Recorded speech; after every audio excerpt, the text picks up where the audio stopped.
Hey guys, কী অবস্থা সবার?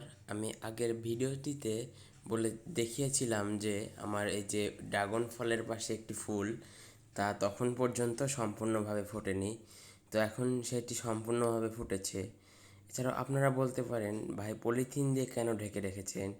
Polythene দিয়ে ঢাকার কারণ, যদি বৃষ্টি নামে এই সময় যদি ফুলটি ফোটে তবে সেই ফুলটি ঝরে যাওয়ার সম্ভাবনা এবং ফল না হবার সম্ভাবনা 80%।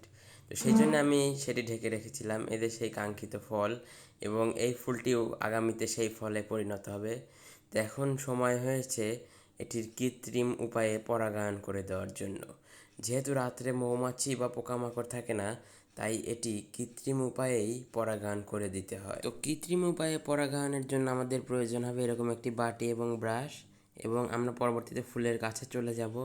ফুলের কাছে যাওয়ার পর আমরা এইভাবে গর্ভমুণ্ডের পাশে সকল পরাগরেণু থেকে সকল পরাগ পাউডারগুলো আমরা কালেক্ট করব। পরাগ পাউডারগুলো সংগ্রহ করা শেষ হলে আমরা সেই পাউডারগুলো ব্রাশের সঙ্গে লাগিয়ে নিয়ে আমরা এই গর্ভমুণ্ডের সাথে এইভাবে ব্রাশ করে দিব। এখন আমরা চারিদিকে তার ডানাগুলোর সাথে একটু করে দেব এবং তার গর্ভমুণ্ডে আমরা বেশিরভাগ অংশে গর্ভমুণ্ডে দিয়ে দেব। তো আমাদের এইভাবে সম্পূর্ণ কাজটি শেষ করব, এবং এইভাবে আমরা ব্রাশ করার মাধ্যমে আমরা ফুল থেকে কী পাবো? আমরা ফুল থেকে একটি ভালো আকারের, বড় আকারের একটি ফল পেতে যাচ্ছি। আমরা যদি এই কৃত্রিম উপায়ে পরাগায়নটি না করতাম, তাহলে আমরা সেই ফল থেকে কোনো বড় আকারের কোনো ফল পেতাম না, তার ফল একদম ছোট হয়ে থাকতো।